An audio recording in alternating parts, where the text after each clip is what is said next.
Okay, ladies and gentlemen, today we are going to look at the concept of statistic. What is statistic? Statistic is refers to the art and science of collecting, organizing, and interpreting and presenting data. So in biostatistic, it's one of the branch of art and science that deals with the collection, organizing, interpreting, and presenting data. What is this data? Assuming now I went to the market and I count the number of people that are selling rice. So you can collect the number of people that are collecting or that are selling rice. That is a collection. And you can classify them or organize them based on the age range. And you can interpret the result. You can present the data. So assuming now we went to the market, you count the number of people that are selling rice and you collect that. Then you now classify them and organize them based on their ages, maybe from 20 to 30, from 30 to 40, from 40 to 50. Then you count how many are selling rice that are between the age range of 20 to 30. And then you now go ahead, now count those that are selling rice between 30 to 40 years, between 40 to 50 years. You are organizing and classifying. And then you now also go ahead and interpret that among all those people between that age range, which one are selling good rice. So you're interpreting and then you present. Okay, maybe 100 people are selling rice from the market, and those with age range of 40 to 50 sell the best rice. You see, this is a statistic. You went to a particular population, you get a particular data and you organize that data and you interpret it. So it involves the gathering of information from various sources. So statistics is involved to gather information from various sources, arranging it in a structural manner, and then draw meaningful insights from it. Assuming now you are a lecturer and you take 200 level student a particular course. With the knowledge of statistics, you can collect the information of those students, male and female. You classify them. After you collect the information, first you count the number of students, and then you classify them. How many are males and how many are females? Between males and females, which one perform better in your class? You can even compare that to a class with the class of other students taking another course, and that is statistic.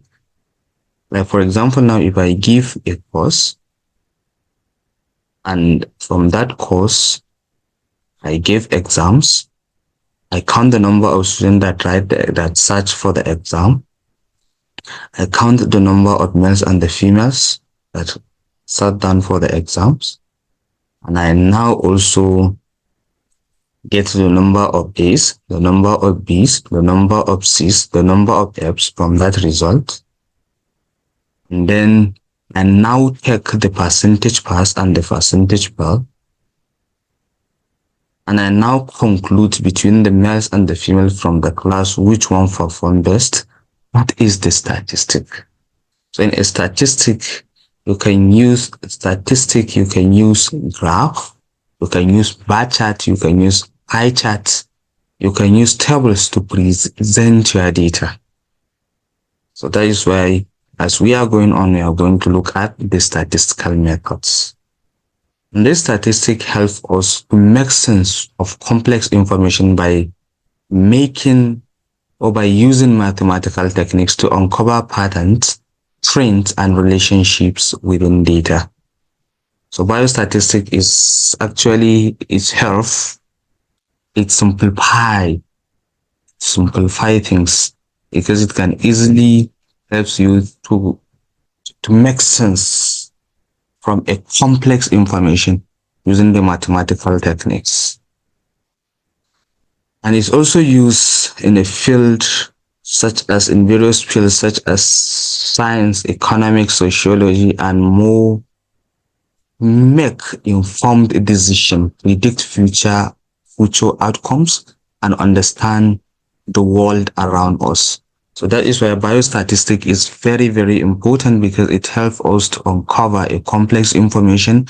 It helps us to simplify and summarize complex information. So statistic is very, very important. Okay. So now, what is biostatistic? In biostatistic, it means when we use statistical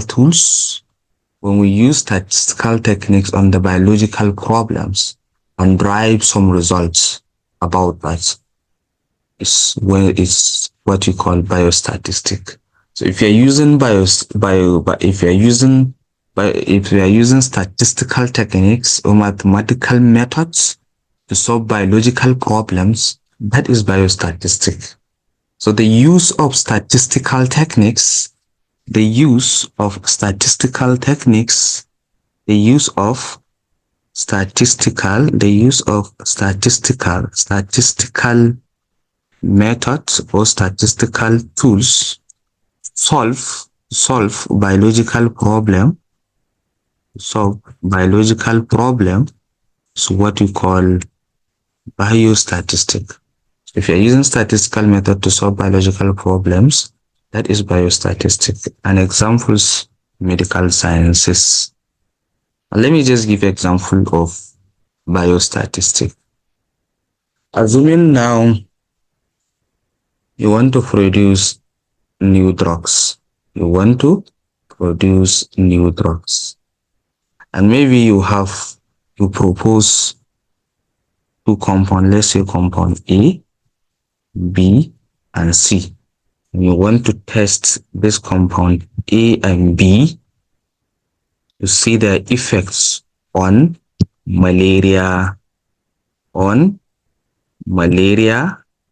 parasites. So now you test A and see the effect on malaria. You also test B, see the effect of malaria, and you also test C, see the effects on malaria parasites. So the techniques that you are, or the tools, or the statistical tools, you can use statistical tools to know the effects of these compounds on malaria parasites. So using the statistical tools to know the effects of various of these compounds on the malaria parasite is what you call biostatistics. And so in addition, additional examples of on this biostatistic is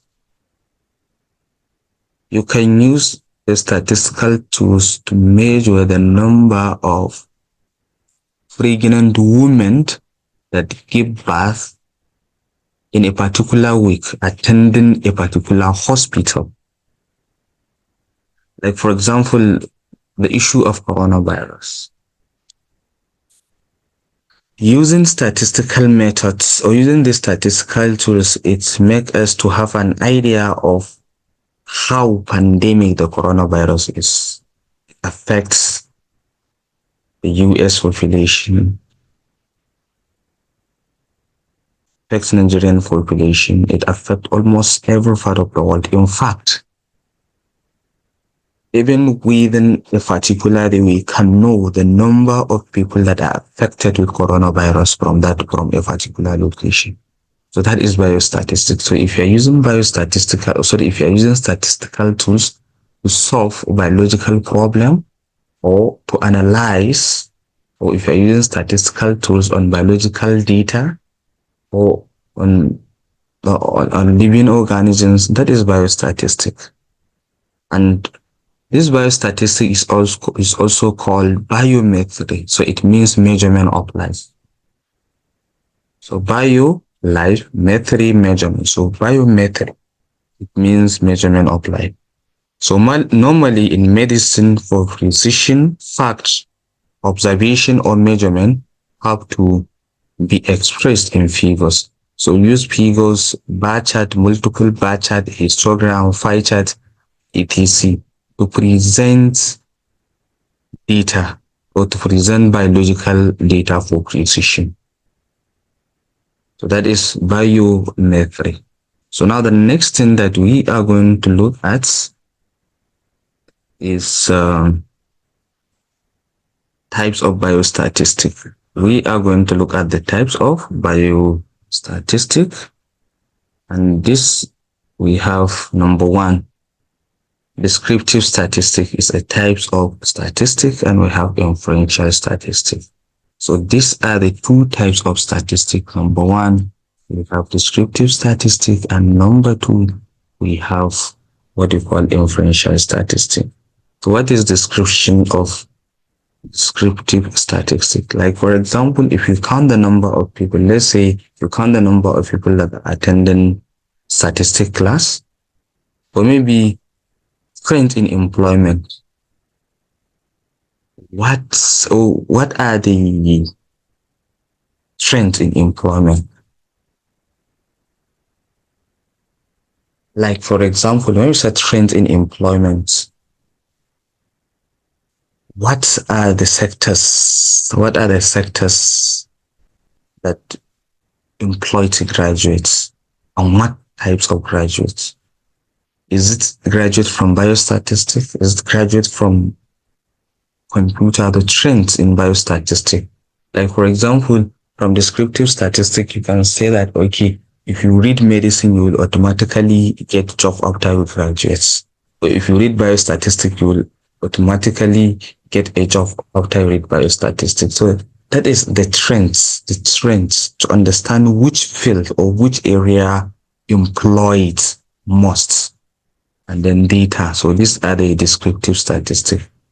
The descriptive statistic is just try to give us an idea of how we are going to collect, summarize, and present data. And that is why in many cases, descriptive statistic will give you an idea of range. Maybe you can say, okay, what is the age range of people attending university is descriptive.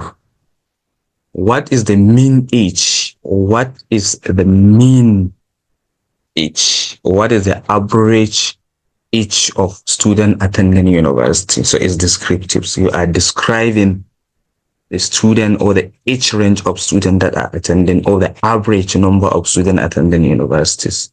So you can say, okay, every year Ahmadu Bello University's area is accommodating or is admitting an average of 7,000 students. So it's descriptives. You are not actually drawing conclusion. You are just giving a description. So that is descriptive statistic. So in descriptive statistic, so that is why mostly in descriptive statistic, we use measure of central tendency, mean, mode, and median. So generally in descriptive statistics, it's just to describe your data, like what are the number of students or number of people that are attending biochemistry class. What are the trends in employment? Is there a future in microbiology? Is there a future in biology? So the trends and then data. So that is why in descriptive statistics, you are just describing what are the average number of students that are attended. What are the average graduates that are employed from biochemistry in 2021? So these are the descriptive. But in the inferential statistic, you are just giving or you are making an inference about a population from a sample. Like for example, okay, you can say that from the inferential statistic, you can draw a conclusion about a population. Like for example, you can say that okay, students from ABU Zaria are intelligent. And how do you know that students from ABU Zaria are intelligent? Is by taking the number of sample, is by taking a sample of population, is by taking a sample of student from the population of students from the university.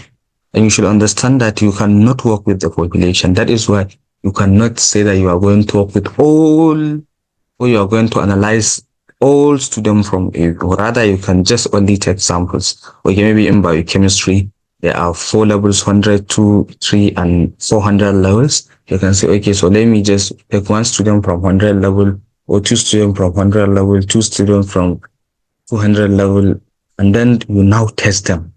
So based on that test, you can give a conclusion whether, or you can give an inference whether students from biochemistry are intelligent or not. So that is inferential statistics. Using inferential statistics, it will give you an idea on how you are going to conclude about a population. Like for example, a lot of people are saying Ahmadu Bello University Zaria students are naturally ahead. Are they really natural? How do you know that they are naturally ahead? First, what is their performance when they attend quiz, national and international? Are they doing good? Do they beat other students? Is there any quiz competition? So these are the kinds of things that we consider in inferential statistics. It's just about how you are going to draw a conclusion about a population. So that is that. So we are now going to look at the different types of descriptive statistic and inferential statistic and the statistical techniques that are employed in analyzing them. Okay, so descriptive statistic is divided into two. There is a measure of central tendency and the measure of dispersion. So the measure of central tendency, you are just using a single value to bring or to describe a particular data. To describe a particular data. Like for example, mean. Mean means average. So like what I'm saying, what we are saying here, we can now say, okay, so how many students are attending universities? What is the age of students that are attending university? You just count the age of, maybe you count the number of students, maybe let's say from 400 level. How many, what is the age? What is the average? What is the age of students attending university, or what are the average age of students from 400 level in microbiology? So how are you going to do that? You can just use a single value to represent that. That is in the case of measure of central tendency. Then you now take the age of the student from the class. And after you take the age, then you take their average. So based on that, you can now give a description of the average age of student attending the class by giving a single value. That, okay, the average age of 400 level student from microbiology is 24. So you're using a single value. You are using a single value. And then the next other types of descriptive statistic is measure of dispersion. Is measure of dispersion. That is to see if there is a variation, in age between 400 level student from microbiology and 400 level from biochemistry. So that is the dispersion, that is disparity, to see if there is any age difference, to see if there is any variation. Measure of dispersion is just to give you an idea of how one population varies with another population. That is the dispersion. That is the deviation. So in measures of dispersion, we are using range, standard deviation, variance, and absolute deviation. Let me just give examples of, let's say, a standard deviation. Examples of standard deviation. Let's say now you check now an average age of microbiology student. Let's say the average age of microbiology, microbiology student. Let's say you check their mean to be, let's say, the average mean between of 400 levels, let's say is 23. But you want to know whether there is any dispersion. Are they exactly 23 years averagely? Are they exactly 23 years? Or maybe there is a variation, because the variation is what will give you an idea whether there is disparity between the age of those students. Because it will give you exactly 23 using the measure of the dispersion. It's all like, for example, you take, after you get the mean, then you now also calculate the standard deviation of those each of the student. And you realize that your standard deviation is zero. So that means that all the students from microbiology have 23 years exactly. Exactly 23 years. None of them having 24 years, and none of them having 22. But the measure of dispersion will give you an idea. Maybe, okay, when you take the average, you get 23. But maybe some are having 25, some 27, some 22, some 20, some 20, but at the end, you end up of having 23. But you want to have an idea whether from that class, even though they have an average age of 23 years, but is there any disparity across the student in the class? And that is why you calculate this measure of dispersion. Like, for example, standard deviation. That is why in many cases, you will see that a mean is presented with standard deviation. You will see something plus or minus, let's say 0.6. So this 0.6 tells us that the students from microbiology do not have exactly 23 years. Some are having below, some are having above. That is why we have plus or minus 0.6. So this 0.6 tells us that there is a disparity, there is a dispersion, there is a variation in each across the student from the class. And that is the measure of central tendency and measure of dispersion. So measure of central tendency, you are just using single value to represent or to give an idea or to give a description about a population. And then the measure of dispersions will give you an idea whether there is any differences or whether there is any variation across the population. And that is in the case of descriptive statistic. And then the next thing is inferential statistic. So inferential statistic, you are using in inferential statistic. In the case of inferential statistic, we have hypothesis testing and we have regression analysis. And of course, hypothesis testing is divided into two.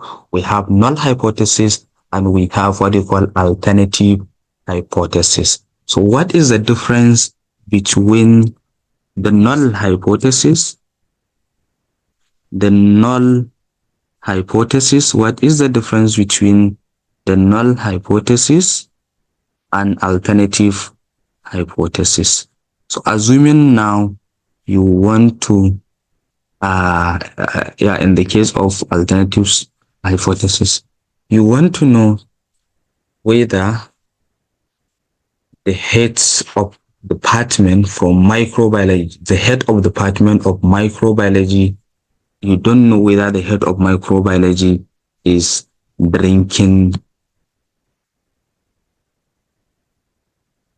Let's say you don't know whether the head of microbiology is drinking, let's say, Coke, Coca-Cola, Coca-Cola. So you don't know whether the head of microbiology is drinking Coca-Cola. So what will be your null hypothesis? Your null hypothesis will always is always negative. That your null hypothesis is that, as I said, we have two types of hypothesis testing. Number one, we have what we call null hypothesis, null hypothesis. So in every statistic, in every research, there must be null hypothesis and alternative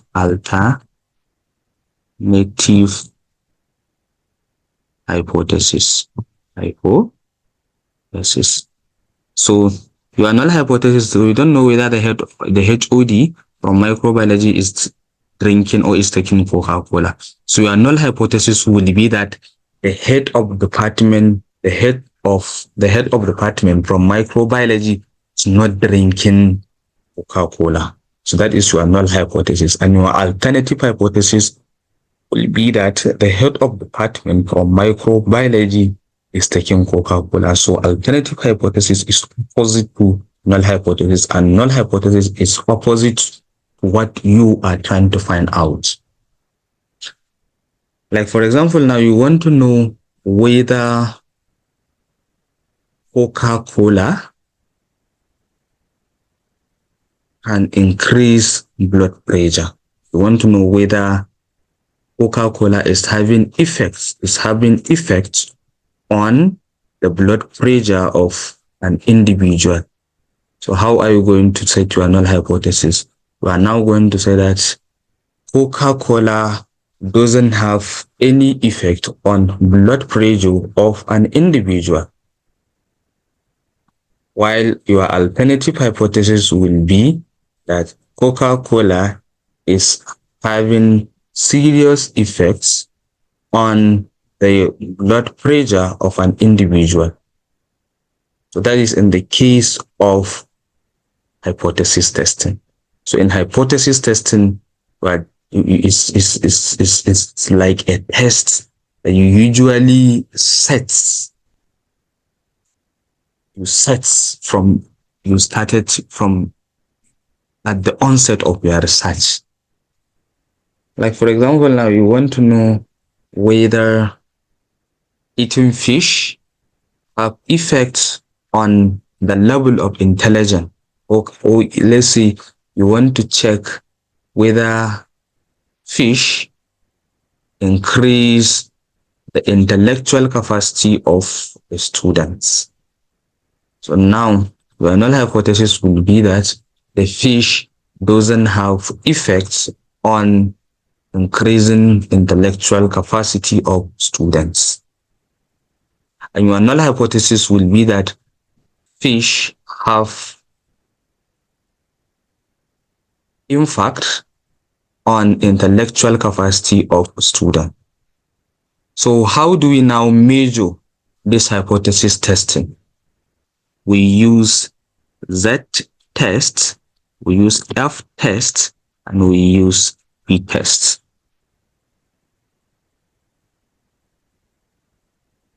So z-tests, f-tests, and t-tests are the types of tests that will tell you whether your null hypothesis is true or not, or whether your null hypothesis is true or not. These are the kind of tests that we use to test our hypothesis testing, and in most cases we use p-value, that is probability value, to assay or to test whether we are going to accept or reject your null hypothesis using f-test, t-test, and z-test. And with time, we are going to look at how these z-tests, f-tests, and t-tests are used in statistics in testing hypothesis. And then the next thing is under inferential statistic is regression analysis. So usually in regression analysis is correlation. Is correlation. Is there any correlation? Maybe you want to check if there is a correlation between two things. Now, for example, assuming now maybe we know that mosquito. Let's take example with mosquito. Mosquito generally is responsible for transmitting multiple disease parasites. Mosquito is responsible for transmitting multiple disease parasites. Like for example, it is known as mosquitoes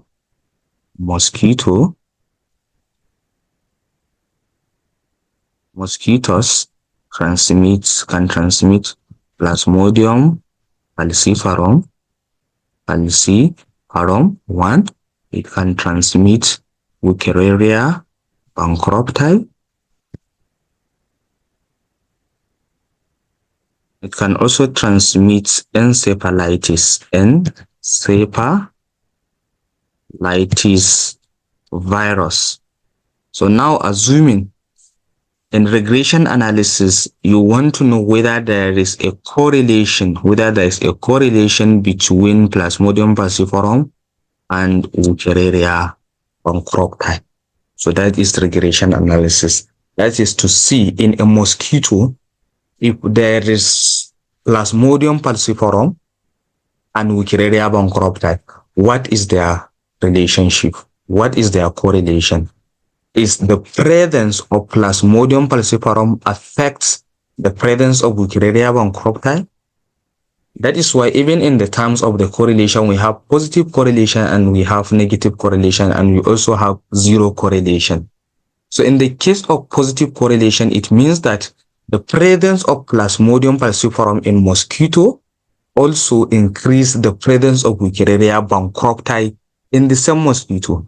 That is positive correlation. So you can use linear regression to know whether there is a positive correlation between Plasmodium falciparum and Wuchereria bancropti. And second, you can also see if the presence of Plasmodium falciparum decrease the presence of Wuchereria bancropti in mosquito.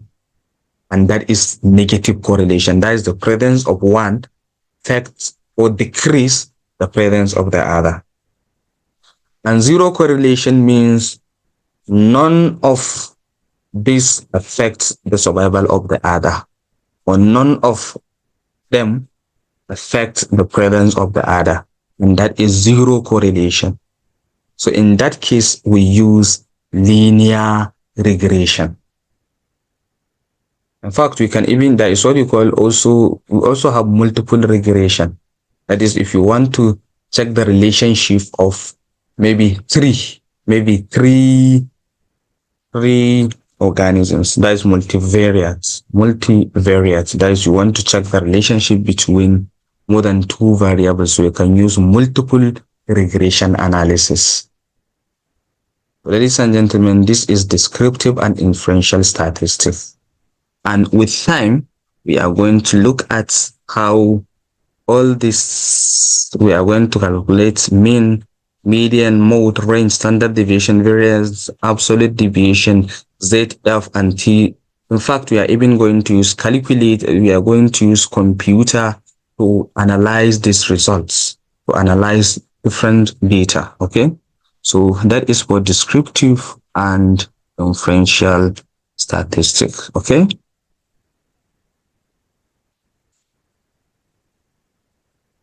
So now the next thing that we are going to look at is data. What is data? Data are a collection of facts such as values or measurements. Like for example, now assuming now you went to hospital and you want to be, maybe you have problem, and you don't know, maybe you went first for the diagnosis.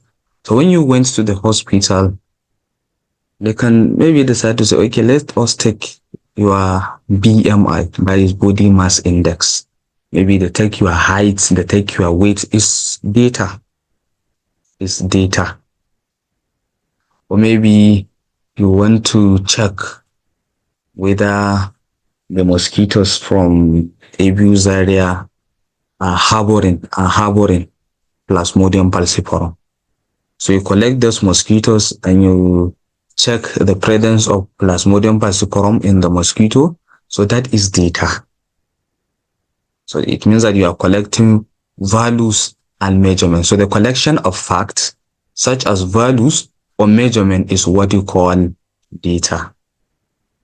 Okay, I want to know how many students take biostatistics in 2023. Maybe let's say 180 students take biostatistics from microbiology. That is data. And then data versus information. Data contain raw figures and facts. And information, unlike data, provide insights analyzed through the data collected. So information is the processed data.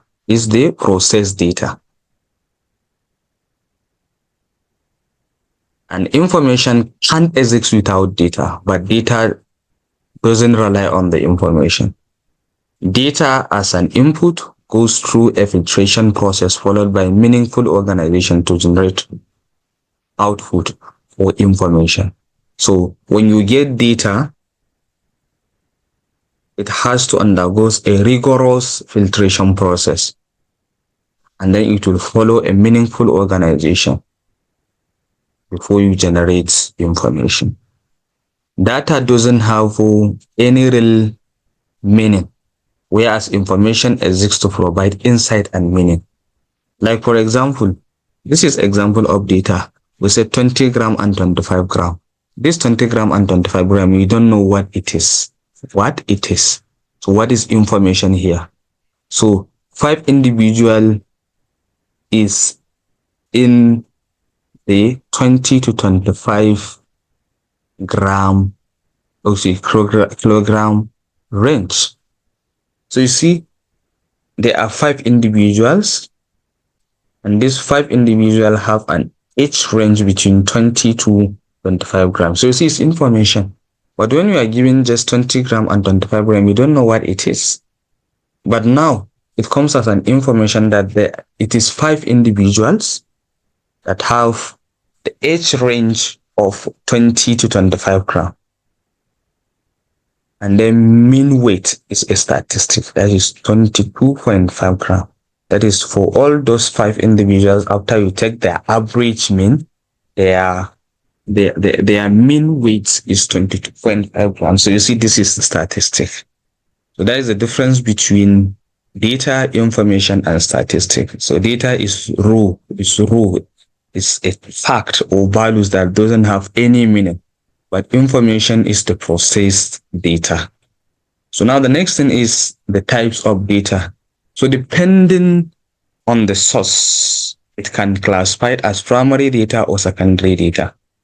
So primary data, these are the data that are collected for the first by an investigator for a specific purpose. So primary data are pure in the sense that no statistical operations have been performed on them, and they are original. And then secondary data, they are the data that have already been collected by some researchers or investigated in the past and is available either in published or unpublished form. So this information is impure as statistical operations may have been performed on them already.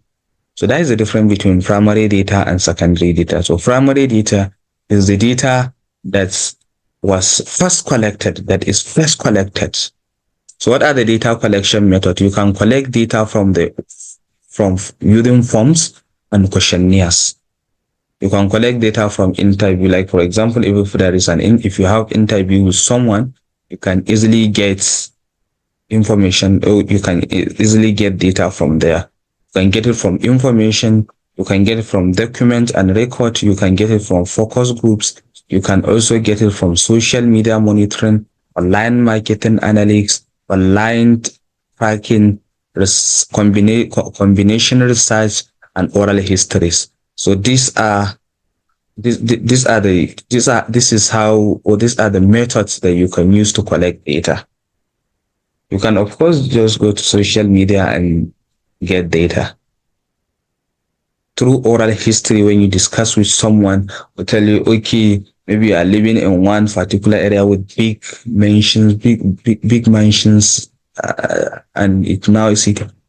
But if you meet all people, they will tell you before maybe it's lions, hyenas that are surviving in that environment. So that is oral history and it's a data. So you can get data from interview observation. So ladies and gentlemen, thank you for listening and thank you for watching my video. And please, if you are the first time, if this is your first time of visiting my YouTube channel, please subscribe to my YouTube channel, as so many other videos will follow off. Thank you. Okay. Thank you.